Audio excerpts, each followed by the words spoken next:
Are freedom, free markets, and the economy based on subjectivism? The subjective theory of value is a key concept in Austrian economics and Neo-Classical economics. This is a critique of the subjective theory of value from a free market perspective. I've already done a video on the classical economists' labor theory of value and the Marxist labor theory of value. Milei absolutely destroys the Marxist labor theory of value, which is based on physical labor only, means it denies the very nature of human beings, their ability to think. In the video, I pointed out that I think people are too harsh on the classical economists and their labor theory of value. In these videos, I usually find clips of Milei talking about the economic subject. The subjective theory of value is so ingrained in Austrian economics that Milei never really talks about it, except in contrast to the labor theory of value. So I found two excellent videos that explain the subjective theory of value. First one is by a professor at George Mason University, which is known for its free market Austrian economics department. One of the most crucial insights of economics is that value is subjective. It means value ultimately comes from the human mind. It doesn't inhere in the things that we value. And I want to explain that with some t-shirts that I went out and made. I went to the mall recently and bought 2 t-shirts, and I bought some iron-ons. And here's one of my t-shirts. It's of a revolutionary who's famous from Cuba, Che Guevara. And another t-shirt of one of my heroes, Milton Friedman. Now these t-shirts both cost me about the same amount of time to make, same amount of money. So in terms of what I spent, the resources that went into these t-shirts, it's the same. But you know what? The value of the Che t-shirt is in fact a lot higher to most people than is the value of the Milton Friedman t-shirt. If for some reason Che falls out of favor in the public mind, the value of the Che t-shirt falls. If the value of Milton Friedman's image rises, if people come to really like Milton Friedman, the value of the Friedman t-shirt increases. But the point is, objectively, physically, these t-shirts, this one and this one, are largely identical. The only difference is the image on the front. This is a nice thing about subjective value. Our values do differ. I would not be caught on the street wearing a Che t-shirt because I think he was a scoundrel, right? I would love to wear a Milton Friedman t-shirt. In fact, I'm eager to wear this for the first time. I value this t-shirt more highly than do other people. And that's one of the beautiful things about understanding subjective value. It's important to understand that the value is not in the thing itself. It doesn't come, like the Marxists believed, or even the classical economists believe, from the amount of labor that goes into producing it. Value is not a product of how many other resources went into producing something. Ultimately, things have value only if and only because human beings want those things. The more intensely human beings want those things, the more valuable they are. The classical economists, for all of their wonderful discoveries, did not get subjective value. I think this is an excellent presentation and gets across the professor's points very well, using the t-shirts to show the subjective theory of value. However, it also brings up a number of points that I wanted to talk about. For instance, the professor says value comes from the human mind. It doesn't inhere in the product itself. I agree that value comes from the human mind, but not in the way the professor says. Humans are rational animals. Our ability to think is our main tool of survival, and that's the way we create value, by creating things using our mind, not by subjectively thinking they're valuable. The professor also uses the word inheres, which is the verb form of inherent. So what he's saying is that things do not have inherent value, or another way of saying it, they don't have intrinsic value. By the way, this is a debate going on with gold bugs and Bitcoiners all the time. Gold bugs will argue that Bitcoin does not have inherent or intrinsic value, but gold does. This is nonsense. For something to be of value, there has to be a valuer. And the whole idea of intrinsic or inherent value is that something has a value separate from the valuer. Therefore, nothing can have inherent or intrinsic value. It's a straw man argument. I'm not suggesting the professor purposely made a straw man argument, but the inherent and intrinsic value just are nonsensical terms. I believe what the professor was trying to get across is that the value or the price of something is not equal to the amount of labor that's put into it. He's attacking the labor theory of value. One might argue that I just made the professor's point. For something to be of value, there has to be a valuer, that is, the subject. Does that prove the subjective theory of value? Well, the subject's valuing can be subjective or objective.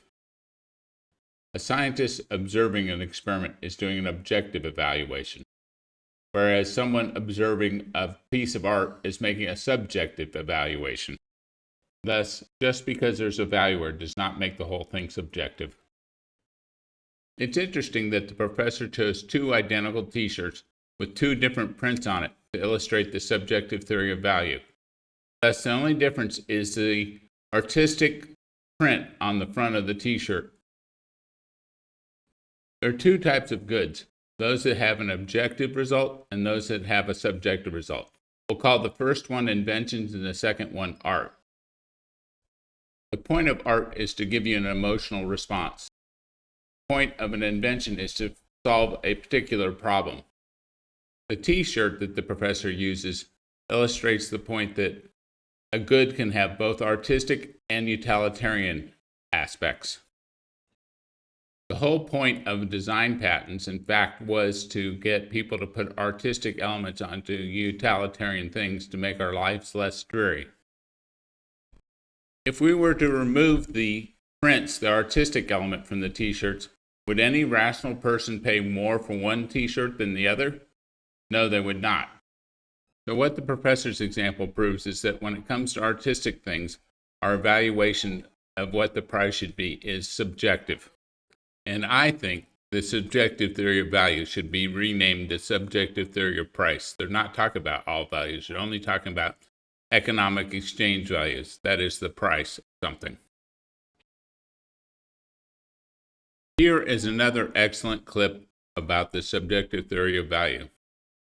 And he uses the classic example of diamonds versus water, which I think is a common one used to illustrate this point. Since the study of economics began, one of the most perplexing questions on all of the minds of thinkers was how is a good actually worth something? At the time of the classical economists like Adam Smith and David Ricardo, the most widely used example for the seemingly nonsensical formation of prices was the difference in price between water and diamonds. Every human being needs water to live. It is completely essential to life, even more so than food. So why does nearly a whole week's worth of this vital resource only cost £2.10 from Tesco, even coming in a convenient plastic bottle so you don't have to drink directly out of a stream, when a standard white gold and diamond encrusted wedding ring from Goldsmiths costs £2,250? That's the same price of over 1,000 weeks worth of water, or almost 20 years. You can meet one of your most important survival needs across 2 decades for the same price as some shiny rocks to go on your finger, which you could lose forever at any time, and that don't literally keep you alive like water does. On paper, this seems to make no sense, doesn't it?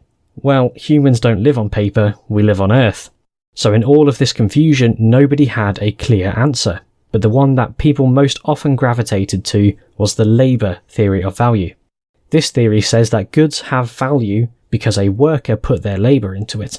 That a diamond in the ground isn't objectively worth anything until a worker pulls it out, another transports it, another refines it, another cuts it, and then another sells it. This process is known as the division of labour, and it is incredibly crucial, but we can see it still doesn't explain the high price of the diamond, as there's no way that this process is objectively equivalent in labour to 20 years of survival in the form of water. Well, if you watched my previous video in this series where I laid out the brief history of the Austrian School of Economics, you'll remember I went to great lengths to praise Karl Menger, due to him founding the school in 1871 with his publication of Principles of Economics, in which he finally put the contradictions and confusion to rest with a world-changing realisation. All value is in fact subjective and is determined by the individual. It is impossible to place an objective, definitive and undeniable value on any single thing because no two people will perceive every possible good at the exact same level of value. Everything means something different to everyone. Think of the term beauty is in the eye of the beholder and change it to value is in the eye of the beholder. There is no objective measurement of beauty because everyone views it at least slightly differently, and as such, there is no objective measure of value. Not the labour that went into a good, not the intrinsic human usefulness of it, not the costs incurred in production.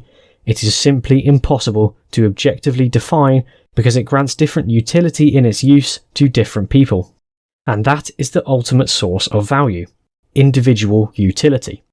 But prices obviously still exist, so if there is no objective measurement of value, why are there literal price tags on goods that you have to pay in order to receive them?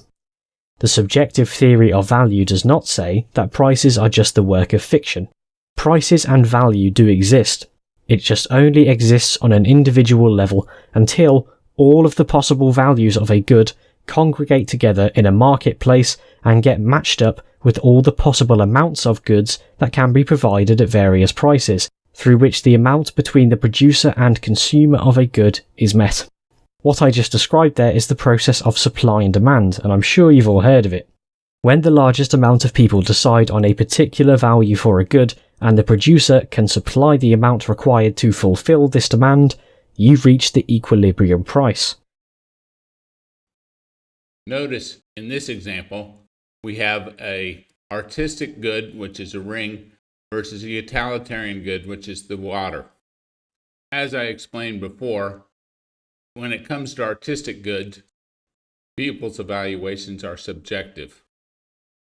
But when it comes to utilitarian goods, you have an objective result. One of the problems I have with the subjective theory of value is that it makes no sense in the Robinson Crusoe economics. I did a whole video on Robinson Crusoe economics, which I'll put in the show notes. In Robinson Crusoe economics, your unit of currency or unit of account is the number of calories it takes to do something. Thus, if it takes more calories to get a coconut than you get from the coconut, you have a loss. Vice versa, if you get more calories than you expended, then you have a profit. That's an objective measure of value. The process gets obscured when you add in currencies and when you have a market where you're trading goods. But ultimately, you have to get more calories than you expend or you die. If you take the subjective theory to the point of Adam absurdum, you end up with a situation they're only wealthy because we think we're wealthy. People in wealthier countries tend to live longer and healthier lives. Another problem that occurs under the subjective theory of price is that it's impossible to say that something is undervalued. It leads to a sort of efficient market hypothesis.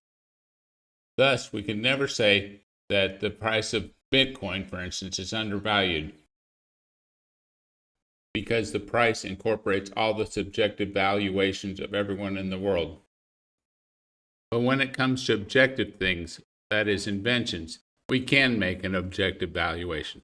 For instance, we can say that a tractor is worth more than a horse-drawn plow. We can measure how many calories we will save or gain by having the tractor over the plow. With the appropriate conversion, we can convert the calories into a currency, know how much money we save or gain. This does not give us an exact price for the tractor. However, it does give us the maximum price that we can pay and make economic sense to buy the tractor. In my opinion, the subjective theory of value turns economics into a game with no real consequences.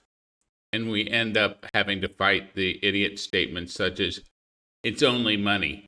It isn't only money, it's our energy, it's our life. When you take someone's money, you take away part of their life. Economics is not a game. We work in order to survive. Our life and our ability to support our life are the objective measures of value in economics.